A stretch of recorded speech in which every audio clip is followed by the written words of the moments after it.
Hello everyone, welcome to study glows. मेरा नाम है डॉक्टर सरिता।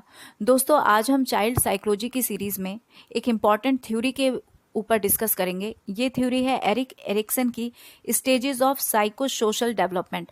साइको सोशल डेवलपमेंट की ये थ्योरी है, यानी मनोसामाजिक थ्योरी हम जिसे कहते हैं। इसके बारे में पूरा डिटेल से पढ़ेंगे और बहुत ही सिंपल लैंग्वेज में मैं आपको ऐसे पढ़ाऊंगी कि आपको ये बहुत अच्छे से याद हो जाएगा। और ये काफ़ी ज़्यादा इम्पॉर्टेंट थ्योरी है। वो सारी थ्योरीज मैं आपको कराऊंगी जो कि आपके सी टेट के एग्ज़ाम में, स्टेट टेट के एग्ज़ाम में या बीएड के कोर्स करने के पर्पज़ से बहुत ज़्यादा इंपॉर्टेंट है। तो वो सारे स्टूडेंट जो कि इन फ्यूचर अपने आप को टीचर के रूप में देखना चाहते हैं, उनके लिए ये थ्योरी बहुत ज़्यादा इंपॉर्टेंट है। इससे पहले चाइल्ड साइकोलॉजी थ्योरी में की सीरीज़ में मैं जीन प्याजे की थ्योरी, पावलव की थ्योरी, थॉर्नडाइक की, कोहलबर्ग की, इसको ऑलरेडी करा चुकी हूँ। इसको अगर आप देखना चाहते हैं तो डिस्क्रिप्शन बॉक्स में आपको उसका लिंक मिल जाएगा और आप वहाँ से मेरी थ्योरीज़ को देख सकते हैं। और दोस्तों, मेरी थ्योरीज़ के ये जो नोट्स हैं और ये जो पीडीएफ है, ये आपको स्टडी ग्लोज के टेलीग्राम चैनल पे मिल जाएंगे। तो आप हमारे टेलीग्राम चैनल को ज़रूर ज्वाइन कीजिए। चलिए अब हम स्टार्ट करते हैं एरिक एरिक्सन की theory, stage of psycho social development. दोस्तों, इस थ्योरी को स्टार्ट करने से पहले मैं आपको एरिक्सन के बारे में थोड़ा सा बता दूं कि इनका जन्म जर्मनी में हुआ, लेकिन ये अमेरिकी मनोवैज्ञानिक कहलाते हैं।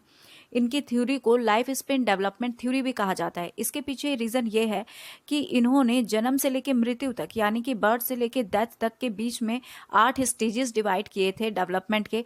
और इसी 8 स्टेजेस को इन्होंने पूरी तरीके से एक्सप्लेन किया। और चूंकि ये बिल्कुल जन्म से लेकर मृत्यु तक के थे, यानी कंप्लीट लाइफ स्पेन को दिखा रहे थे और डेवलपमेंट थ्योरी है ये, इसीलिए इसे लाइफ स्पेन डेवलपमेंट थ्योरी भी कहा जाता है और इसे साइको सोशल डेवलपमेंट थ्योरी भी कहा जाता है।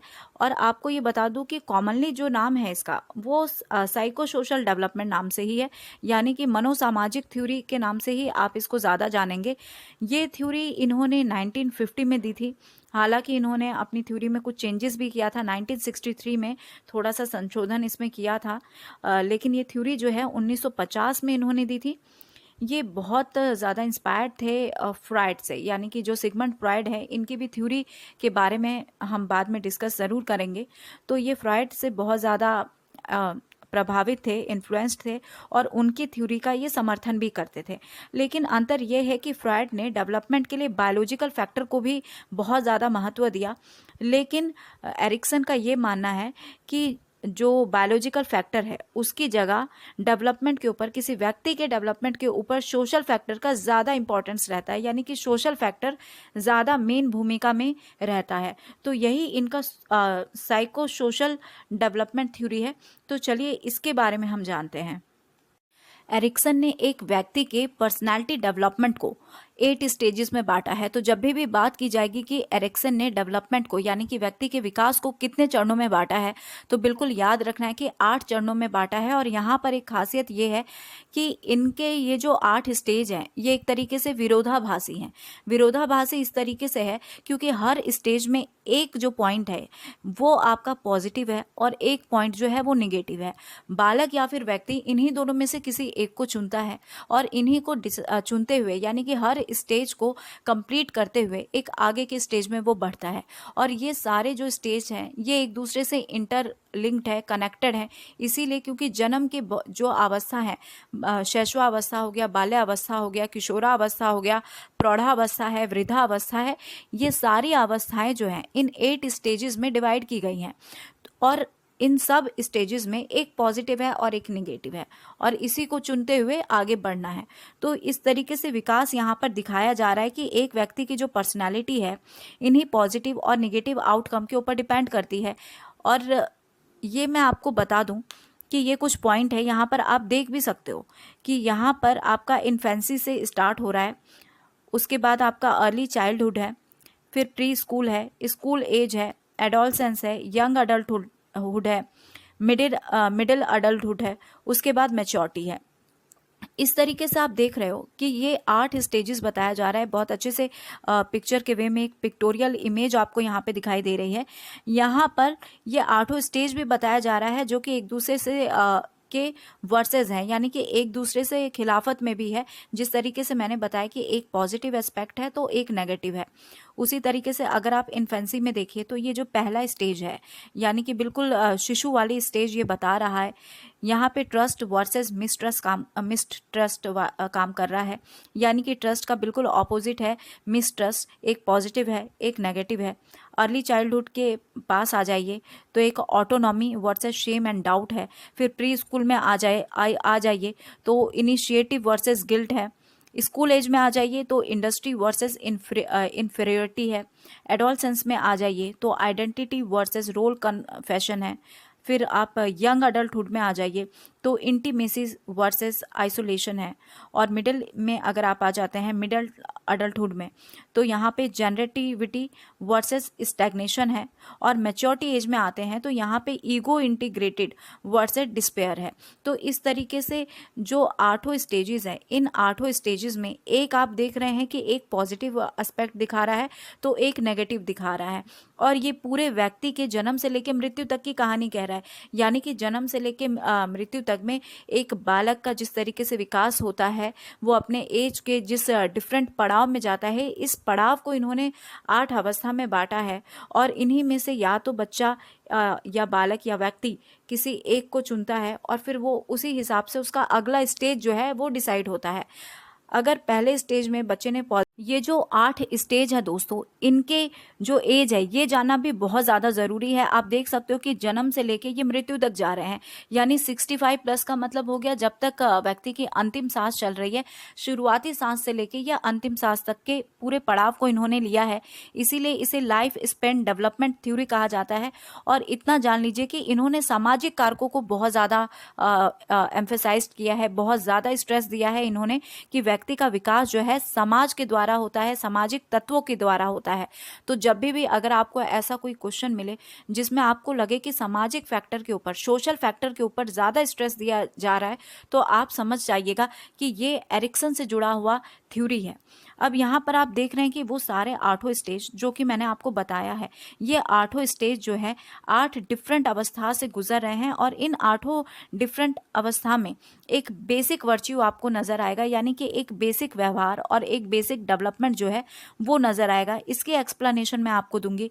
यहाँ मैंने हिंदी में भी लिखा हुआ है, विश्वास बनाम अविश्वास, स्वैता बनाम शर्म, पहल बनाम अपराध बोध, परिश्रम बनाम हीन भावना, पहचान बनाम पहचान भ्रमति, आत्मीयता बनाम अलगाव, उत्पादकता बनाम स्थिरता, संपूर्णता बनाम निराशा। तो आप इस तरीके से हिंदी में भी इसको याद कर सकते हो ताकि आपकी एक्सप्लेनेशन जो है वो काफ़ी सिंपल हो। तो सबसे पहला जो स्टेज है दोस्तों, ये बहुत ही ज़्यादा इंपॉर्टेंट स्टेज है, जो कि आप देख रहे हैं कि शिशु जब तक 1.5 साल का हो रहा है तब तक की ये स्टेज है। ये उसकी पहली स्टेज है जहां ट्रस्ट वर्सेस मिसट्रस्ट, यानी कि विश्वास बनाम अविश्वास की भावना यहाँ पे शिशु में डेवलप होती है। जैसे कि एक होप डेवलप होता है। होप कैसे डेवलप होता है कि एक बालक जो कि कुछ बोल नहीं सकता है, चीज़ों को ठीक से समझ नहीं सकता है, लेकिन वो महसूस करता है, उम्मीद लगा सकता है कि कौन उसका केयर कर रहा है। जैसे कि माँ बच्चे का केयर करती है, उसके अंगों को ग्रोथ करने में उसकी मदद करती है। तो इस तरीके से बच्चे के अंदर एक साइकोलॉजिकली चीज़ें डेवलप होती है कि ये जो माँ है ये उसका केयर करती है, तो वो माँ के ऊपर भरोसा करता है और धीरे धीरे वो ट्रस्ट करना सीख जाता है ऐसे सभी लोगों के ऊपर जो कि उसका केयर कर रहे हैं। और अगर बच्चा इस चीज़ को देखता है कि कोई और अनजान व्यक्ति है या कोई अनजान वस्तु है जिससे उसे भय की अनुभूति हो रही है, या वो वस्तु उसके केयर में अपना सहयोग नहीं दे पा रहा है, तो वहाँ पे बच्चा मिसट्रस्ट करता है, यानी कि वहाँ पर उसमें जो होप की भावना है, उम्मीद जो है उस व्यक्ति से या उस वस्तु से नहीं हो पाती है। तो ऐसे में वहाँ पे मिसट्रस्ट जो है वो डेवलप हो जाता है। तो ये बहुत ही ज़्यादा इम्पॉर्टेंट स्टेज मानी जाती है, क्योंकि इस स्टेज में बच्चे में मनोसामाजिकता जो है वो उत्पन्न होना शुरू हो जाती है और इसी शक्ति को आशा कहा जाता है, यानी कि ये जो शक्ति उसके अंदर आ रही है इसे ही होप कहा जाता है। और एज बिल्कुल याद रखना है, ये जन्म से लेकर 1.5 वर्ष तक की एज है। अब अगर हम दूसरे स्टेज के बारे में बात करें तो ये स्टेज है ऑटोनॉमी वर्सेस शेम, यानी स्वेता वर्सेस डाउट कह सकते हो या शर्म की भावना आप कह सकते हैं, या हीन भावना आप इसमें कह सकते हैं। ये आपके एरिक्सन का जो स्टेज है ये अर्ली चाइल्डहुड कहलाता है।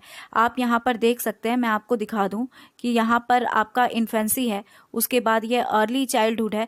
तो ये जो है ये सेकंड स्टेज है एरिक्सन की थ्योरी की। तो यहाँ पर आप लोगों ने देख लिया। तो अब यहाँ पर अगर आ जाते हैं हम ऑटोनॉमी वर्सेस शेम, तो ये सेकंड स्टेज है जिसे हम अर्ली चाइल्डहुड कहते हैं। इसकी एज याद रखना बहुत ज़रूरी है, ये 1.5 से 3 वर्ष की एज है। और इसमें जो बताया जा रहा है ऑटोनॉमी वर्सेस शेम, यानी कि बच्चा अब कुछ खुद से लर्न करना शुरू करता है, यानी कि पेरेंट्स की मदद से या देखकर चीज़ों को वो लर्न करना शुरू करता है। वो टॉयलेट यूज़ करना स्टार्ट करता है। उसके बाद से एक बच्चा जो है वो अपने कपड़े खुद से पहनने की कोशिश करता है। अगर वो खुद से अच्छी तरीके से पहन लेता है तो अच्छी बात है कि वो सेल्फ डिपेंडेंट हो रहा है, उसमें स्वता की भावना आ रही है, ऑटोनॉमी डेवलप हो रहा है। अगर वो ऑटोनॉमी नहीं डेवलप कर पाया तो सीधी सी बात है कि वो सेकेंड, इसी स्टेज का जो सेकेंड पोर्शन है शेम वाला और डाउट वाला, वो उसमें चला जाएगा। तो उसमें वो शेम फील करेगा कि मैं टॉयलेट यूज़ नहीं कर पा रहा हूँ। यहाँ पे पेरेंट्स की डांट भी उसको लगेगी, यहाँ पर वो उसमें एक शेम भी क्रिएट हो जाएगा। और साथ ही अगर वो बटन ऊपर नीचे लगा रहा है तो पेरेंट्स अगर उसको इंटरप्ट कर रहे हैं, तुमने गलत पहना है, ठीक से यूज़ नहीं किया है, तो उसको अपने अंदर एक हीन भावना जो है वो डेवलप होगी। तो ये शेम वाली स्टेज है जहाँ पे बच्चे को हीन भावना डेवलप होगी। अगर वो कोई काम खुद से सक्सेसफुली कर लेता है तो वो ऑटोनॉमी स्टेज में आ जा रहा है, एक पॉजिटिव एस्पेक्ट है उसके पास। और अगर वो नहीं कर पा रहा है उस चीज़ को, यानी कि अगर वो टॉयलेट खुद से यूज़ नहीं कर पा रहा है, शर्ट के बटन वो प्रॉपरली नहीं लगा पा रहा है, वो खुद से अपने ड्रेसिंग को नहीं कर पा रहा है, तो ऐसे में वो काम जो कि इस एज में बच्चा खुद से कर सकता है या करने की कोशिश करता है, और अगर उसकी कोशिश सक्सेसफुल हो जाती है तो वो स्वयंता वाली स्टेज में आ जाता है, सिचुएशन में आ जाता है। और अगर वो नहीं कर पाता है तो इस चीज़ के लिए उसको हीन भावना डेवलप होती है और वो शेम और डाउट में रह जाता है। तो ये एज जो है विलिंग को, यानी इच्छा शक्ति को डेवलप करती है, जिसका एज आपका 1.5 से लेके 3 साल तक का है। और यहाँ पे इस चार्ट को बिल्कुल माइंड में आपको ध्यान रखना है, जिसमें 8वें स्टेज के बारे में बताया जा रहा है कि एरिक्सन की 8 स्टेज जो है, infancy, early childhood, pre school, school age, तो ये कौन कौन से स्टेज हैं, कौन कौन से एजेस हैं, और हर स्टेज में क्या वर्सेस क्या चल रहा है, यानी कि व्हाट वर्सेस व्हाट चल रहा है। यानी ट्रस्ट के साथ मिसट्रस्ट चल रहा है, ऑटोनॉमी के साथ आपका शेम एंड डाउट चल रहा है। और इसी तरीके से हम तीसरे स्टेज के बारे में बात करें तो ये इनिशिएटिव वर्सेस गिल्ट है। इसमें जो है ये पर्पस होता है, कोई उद्देश्य है। इसमें बच्चे का जो एज है वो 3 से 5 वर्ष इस स्टेज में, यानी ये जो थर्ड अवस्था है पहल वर्सेस अपराध बोध की, या फिर जिसे हम इनिशिएटिव वर्सेस गिल्ट कहते हैं, इसमें बच्चे में क्यूरियोसिटी बहुत ज़्यादा होती है। ये एज आप देख ही रहे हैं कि ये 3 से लेके आपका 5 वर्ष तक का ये एज है। यहाँ पर आप देख लीजिए कि इस एज में बच्चा प्री स्कूल में रहता है। यहाँ पर आपको नज़र आ रहा है कि ये वो एज है जहाँ पर बच्चा प्री स्कूल में रह रहा है। तो यहाँ पर बच्चे में उत्सुकता आती है, अब उसमें थोड़ी बहुत समझने की, सोचने की क्षमता डेवलप हो जा रही है, क्योंकि ये वो एज है जब बच्चा प्री स्कूल में आ चुका है। अब वो चीज़ों को समझने की कोशिश करता है, नई नई चीज़ों से उसका इंटरेक्शन होता है, जिस वजह से वो इनिशिएटिव लेता है, वो इनिशिएट करता है, उसमें क्यूरियोसिटी बनती है। तो वो चाहता है कि उसकी क्यूरियोसिटी पूरी हो सके। और जब पेरेंट्स या फिर जो भी गाइड या गार्जियन है वो उसकी क्यूरियोसिटी को दबा देता है किसी वजह से, क्योंकि बच्चे अननेसेसरी चीज़ों को भी जानना और समझने की कोशिश करते हैं, तो ऐसे में ये जो खुद से पहल करते हैं और इनकी पहल को अगर पेरेंट्स के द्वारा दबा दिया जाता है तो बच्चे में गिल्ट की फीलिंग आती है, यानी उसको एक अपराध बोध का अनुभव होना स्टार्ट होता है। तो ये एज जो है ये बहुत ज़्यादा इंपॉर्टेंट एज है, क्योंकि बच्चा प्री स्कूल में आ चुका है, उसमें क्यूरियोसिटी डेवलप हो चुकी है। क्यूरियोसिटी डेवलप होने की वजह से उसमें इनिशिएटिव की फीलिंग आ जा रही है। या तो वो इनिशिएट करेगा और इनिशिएट करके वो चीज़ों को जान लेगा, और अगर नहीं जान पा रहा है और उसकी जो इच्छा है, यानी उसके जानने का जो पर्पस है, उद्देश्य है, उसको अगर दबा दिया जा रहा है तो वो वहाँ पे गिल्ट का अनुभव करेगा। तो ये काफ़ी ज़्यादा इम्पॉर्टेंट एज है, जिसको यहाँ पे पहल बनाम अपराध बोध कहा जा रहा है। और यहाँ आप देख सकते हैं कि ये स्टेज प्री स्कूल की स्टेज है। अब अगर हम चौथे स्टेज के बारे में बात करें तो एरिक्सन का चौथा स्टेज ये स्कूल एज के बच्चों के लिए, यहाँ पर आप देख सकते हैं कि ये आप 4th स्टेज पे आ जाइए। तो ये आपका क्या बता रहा है, इंडस्ट्री वर्सेस इन्फीरियरिटी। इस एज में बालक काम करने की कोशिश करता है, यानी कि जो पेरेंट्स के काम है या जो भी उसके अभिभावक हैं, माता पिता हैं, वो जो काम कर रहे हैं बच्चा कोशिश करता है कि वो खुद भी उन सारे काम को करे, या फिर वो टफेस्ट एक्टिविटी जो है उसमें अपने आप को इन्वॉल्व करने की कोशिश करता है। तो यहाँ पर बच्चे की लेबर बहुत ज़्यादा होती है, यानी वो हर चीज़ के लिए कोशिश करना शुरू करता है। और अगर इस कोशिश के लिए अगर उसको एप्रिसिएशन मिल रहा है तब तो अच्छी बात है, क्योंकि बच्चा कोशिश कर रहा है। तो बहुत सारे ऐसे काम हैं जो वो कर नहीं पाएगा, और जब वो कर नहीं पाएगा और कोई उसको इंटरप्ट करेगा कि नहीं ये काम तुम्हारे बस का नहीं है, हो नहीं पा रहा है, या तुम इसको गलत कर रहे हो, तो बच्चा जो है इन्फीरियर फील करेगा, उसमें हीन भावता आएगी। ये वो एज है जहाँ बच्चा कॉम्पिटेंसी की भावना उसके अंदर आती है, यानी कि वो मेहनत करता है, मेहनत में अगर वो सफल होता है तो उसे अच्छा लगता है, उसको अप्रिशिएट किया जाता है। और अगर मेहनत करने के बाद वो असफल हो जा रहा है, यानी किसी काम को, किसी टास्क को वो करना चाह रहा है और असफल हो जा रहा है, और उसको उसके पेरेंट्स, अभिभावक या जो भी गार्डियन है उसकी तरफ से नेगेटिव पॉइंट मिलते हैं कि ये काम तुम्हारे बस का नहीं है, या तुमने इसको गलत तरीके से कर दिया, या तुम इसमें असफल हो गए, तो बच्चे में इन्फीरियर भावना आती है, उसमें आप देख सकते हो उसमें हीन भावना डेवलप होती है। और यहाँ पर दोस्तों मैं आपको बता दूं कि हर स्टेज का एज याद रखना बहुत ज़्यादा ज़रूरी है। जैसे इंडस्ट्री वर्सेस इन्फीरियरिटी, इसकी एज 5 से 12 साल है, कुछ जगह आपको 6 से 12 साल भी मिलेगा, यानी कि एक या आधा महीनों का अंतर आपको देखने को मिलेगा, या एक आध साल का अंतर आपको मिलेगा। तो उससे बिल्कुल भी घबराने या कंफ्यूज होने की ज़रूरत नहीं है। यहाँ पर आप ध्यान दीजिए कि एज आपकी 5 से 12 भी हो सकती है, आप 6 से 12 भी लिख सकते हो। तो ये वो एज है जो कि स्कूल गोइंग है, तो आमतौर पर एडमिशन 5 साल में होता है, इसीलिए इसकी जो प्रॉपर एज है इंडस्ट्री वर्सेस इन्फीरियरिटी की, ये 5 से 12 वर्ष की है। अगर हम पांचवें स्टेज के बारे में बात करें तो ये है आइडेंटिटी वर्सेस रोल कंफ्यूजन। इसमें बच्चा अपनी आइडेंटिटी बनाना चाहता है। एज भी आप देख सक रहे हो 12 से 16 साल की इसकी उम्र है, टीन एज का टाइम ये चलता है, बच्चा जो है मैच्योर होने के स्टेज में रहता है, प्यूबर्टी उसमें डेवलप हो जाती है। यहाँ पर हम देख सकते हैं कि ये अडोलसेंट वाली एज हो जाती है, यानी अडोलसेंट आप जान ही रहे हैं कि युवा की स्टेज में वो कदम रख देता है, और इसको हिंदी में कहते हैं पहचान बनाम पहचान भ्रांति। ठीक, तो अब इसमें है क्या, बच्चा चाहता है इस एज में कि वो अपनी पहचान बनाए। अगर वो पढ़ाई लिखाई में अच्छा है तो वो चाहता है कि वो पढ़ाई लिखाई में फर्स्ट आए, सेकंड आए, यानी उसकी एक बाकी बच्चों के कंपैरिजन में एक छवि अलग बने। अगर कोई ड्राइंग में अच्छा है तो उस चीज़ को लेके वो अपनी एक छवि अलग बनाना चाहता है। बच्चा फ्यूचर में अपने आप को क्या बनता हुआ देखना चाहता है, उसके लिए वो कोशिश करता है। वो अगर सोच रहा है कि हमको आईएएस बनना है या आईपीएस बनना है या फिर मेडिकल फील्ड में जाना है, अगर वो उसी ट्रैक पे मेहनत कर रहा है और बाद में उसको लगता है कि नहीं यार ये ट्रैक हो नहीं पा रहा है मुझसे, या कहीं ना कहीं इसमें मेरी जो रुचि है और इंटरेस्ट है वो घट रहा है, तो इस पोजीशन में वो कंफ्यूज हो जाता है। उसमें एक कंफ्यूजन, एक भ्रांति क्रिएट होती है कि आखिर उसको आगे करना क्या है, फिर वो दूसरे ट्रैक की तरफ जाने लगता है। तो यहाँ पर आइडेंटिटी वर्सेस रोल कंफ्यूजन का मतलब यह है कि बच्चा अपने रोल को लेके कंफ्यूज होता है कि इस एज में आखिर उसको करना क्या है, और उसकी कोशिश रहती है कि अपनी एक अलग पहचान, अपने समूह में अपनी एक अलग पहचान को वो बना के रखे। तो एज आप देख रहे हैं 12 से 18 वर्ष की इसकी एज है। और अगर हम नेक्स्ट स्टेज में आए तो यह है इंटीमेसी वर्सेस आइसोलेशन। ये है आपका आत्मीयता बनाम अलगाव। नाम से ही बिल्कुल मालूम चल रहा है, लव अफेक्शन को ढूंढता है आदमी इस एज में, और ये एज है आपकी 18 से 40 वर्ष। कुछ जगह ये एज 18 से आपका 35 वर्ष भी दिया हुआ है। तो मैं आपको ये बता दूं कि एज हमेशा इसी तरीके से आपको याद रख करनी है। जो एज मैं आपको करा रही हूँ आप इसी में एक दो एज आगे पीछे करके लिख सकते हैं, यानी कि ग्रुप प्रॉपरली आपका वही होना चाहिए।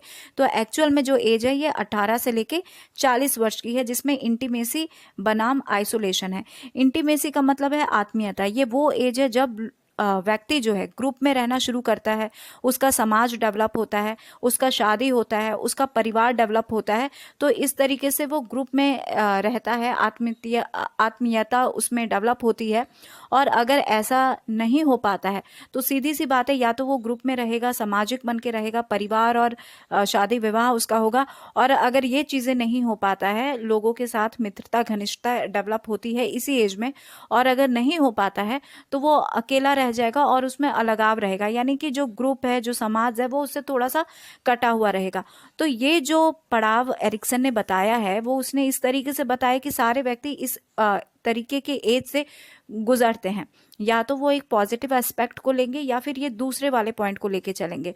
तो जो व्यक्ति इंटीमेसी में बिलीव कर जाएगा वो एक ग्रुप बना लेगा, समाज डेवलप करेगा, विवाह होगा और साथ ही उसका परिवार डेवलप करेगा, मित्रता उसकी होगी, घनिष्ठता बढ़ेगी, ग्रुप क्रिएट होगा। लेकिन अगर व्यक्ति ऐसा नहीं कर पा रहा है तो फिर वो आइसोलेशन को फेस करेगा। सेवेंथ स्टेज के बारे में अगर हम लोग बात करें तो ये है जेनरेटिविटी वर्सेस स्टैग्नेशन। यहाँ पे केयर दिखाया जाता है, केयर डेवलप होता है। ये एज आप देखिए कि ये एक्चुअल में कौन सा स्टेज है, ये मिडिल अडल्टहुड एज है, ठीक। तो इस टाइम होता क्या है, इसको हिंदी में भी जान लेते हैं, उत्पादकता बनाम स्थिरता। चलिए, तो ये आपका जेनरेटिविटी वर्सेस स्टैग्नेशन, इसमें व्यक्ति का जो एज है वो 40 से 65 के बीच का होता है। तो 40 से 65 के बीच का व्यक्ति ये अपने बारे में ना सोचकर दूसरों के केयर के ऊपर ज़्यादा ध्यान देता है। जैसे कि उसका जो परिवार डेवलप है वो अपने परिवार के बारे में सोचता है, वो समाज के बारे में सोचता है, समाज में जो भी कुरीतियाँ फैली हुई हैं वो उसमें बढ़ चढ़ कर भाग लेता है। वो कोशिश करता है कि वो सारी जो भी गलतियां समाज में हैं, जो भी कुरीतियां यहाँ पर चल रही हैं उसको हटाया जाए, दूसरे लोगों की केयर किया जाए ताकि उनका भला हो सके। तो वो उनका ध्यान दूसरों की केयर करने पे और समाज की भलाई करने के ऊपर रहता है। तो ये एज भी आप देख रहे हैं कि 40 से 65 साल के बीच में व्यक्ति समाज और परिवार की भलाई के बारे में ज़्यादा सोचता है, वो ओवर केयरिंग होता है, उन सबके लिए केयरिंग होता है। और अगर व्यक्ति ऐसा नहीं सोचता है तो उसमें एक स्थिरता आ जाती है, ठीक है। तब ना वो अपने बहुत ज़्यादा केयर भी नहीं सोचेगा और ना ही अपने बारे में सोचेगा ज़्यादा। तो इस तरीके से उसमें एक स्थिरता आ जाती है, एक स्टेग्नेशन आ जाता है। तो कहने का मतलब है कि जो स्टेज 7 है ये वो एज है 40 से 65 साल की, जब व्यक्ति केयर होता है, दूसरे के लिए केयरिंग हो जाता है, समाज के लिए और परिवार के लिए। और ऐसा अगर नहीं हो पाता है, यानी कि वो अगर जेनरेटिविटी को अडॉप्ट नहीं कर पाता है तो वो स्टेग्नेशन में आ जाता है, उसमें स्थिरता आ जाती है। अब हम 8वें स्टेज के बारे में बात करें तो यह है ईगो इंटीग्रिटी वर्सेस डिस्पेयर। इसको संपूर्णता बनाम निराशा भी कहा जाता है। इस एज में व्यक्ति पूरी तरीके से मैच्योर हो चुका है। ये आपने देख लिया कि ये इस एज में व्यक्ति पूरी तरीके से मैच्योर हो जाता है और उसकी ऑलमोस्ट जो भी इच्छाएं थी, जो भी उसकी विशेष थी, वो कंप्लीट हो चुकी होती हैं। अब वो अपनी पुरानी यादों को याद करके ये सोचता है कि वो सफल कहाँ रहा, यानी कि किस पॉइंट में वो सक्सेसफुल रहा। वो अपने सक्सेस को गिनता है कि कहाँ कहाँ वो सक्सेसफुल रहा, कहाँ वो अनसक्सेस रहा। तो अगर वो देखता है कि ज़्यादा जगह उसको कामयाबी मिली, उसकी इच्छाएं ज़्यादा मात्रा में पूरी हुई और उसने ज़्यादा सफलताएं पाई हैं, तो ऐसे में वो संपूर्णता का अनुभव करता है। लेकिन अगर वो देखता है कि इतनी एज बिताने के बावजूद भी उसमें असफलताएं ज़्यादा हैं, उसकी बहुत सारी इच्छाएं जो कि बीते हुए एज में करनी थी वो रह गई हैं, तो ऐसे में वो निराश ज़्यादा होता है। तो इस तरीके से दोस्तों एरिक्सन ने लाइफ स्पेन थ्योरी दी है, जिसे हम साइको सोशल डेवलपमेंट कहते हैं, क्योंकि इसी के आधार पर इन्होंने ये माना है कि हर व्यक्ति इस 8 स्टेज से गुजरता है। और इसकी एज याद रखना भी बहुत ज़्यादा ज़रूरी है। ये जन्म से लेकर मृत्यु तक की पूरी एज को इन्होंने यहाँ पर लिया है, इसीलिए इसे लाइफ स्पेन थ्योरी भी कहा जाता है, लाइफ स्पेन डेवलपमेंट थ्योरी इसको कहा जाता है। अब आगे यहाँ पर देख लीजिए कि क्रिटिसाइज भी की गई है, यानी कि किस किस पॉइंट पे इस थ्योरी को क्रिटिज्म किया गया है, इसके बारे में जानते हैं। सबसे पहली जो वीकनेस बताई जा रही है वो ये बताई जा रही है कि हर स्टेज पे कॉन्फ्लिक्ट ही है। हमने देखा कि यहाँ पर जो 8 स्टेज हैं, विश्वास बनाम अविश्वास, स्वयता बनाम शर्म, इस तरीके से जो 8 स्टेज जा रहे हैं, संपूर्णता बनाम निराशा तक, तो ये दोनों पॉइंट जो है आपस में कॉन्फ्लिक्ट कर रहे हैं। तो कॉन्फ्लिक्ट होने की वजह से एक स्टेज और दूसरे स्टेज के बीच में किस तरीके का रिलेशन है और किस तरीके से पड़ाव पार किया जा रहा है, इसको पूरी तरीके से डिस्क्राइब नहीं किया गया है। यानी कि प्रॉपर किस तरीके का एक्सपीरियंस व्यक्ति गेन कर रहा है, इसको यहाँ पर डिस्क्राइब नहीं किया गया है। दूसरी बात कि हर स्टेज में जाने के लिए आपको पहली स्टेज में से दोनों में से कोई एक चुनना होगा, और यहाँ पे कॉन्फ्लिक्ट है। तो कॉन्फ्लिक्ट पूरा करने के बाद जब आप इसको सॉल्व कर ले रहे हैं, सक्सेसफुल हो जा रहे हैं, तब आप नेक्स्ट स्टेज पे मूव कर रहे हैं।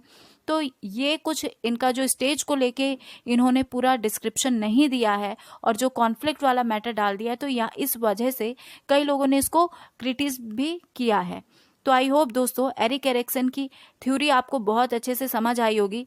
नेक्स्ट टाइम और भी बहुत सारी थ्योरीज हैं जिसको लेते हुए मैं आऊँगी। So here is the end of this lecture. Thank you so much for your attention. और दोस्तों, आप ज़्यादा से ज़्यादा कोशिश कीजिए कि सपोर्ट कर सकें, कमेंट कीजिए, लाइक कीजिए और शेयर ज़रूर कीजिए।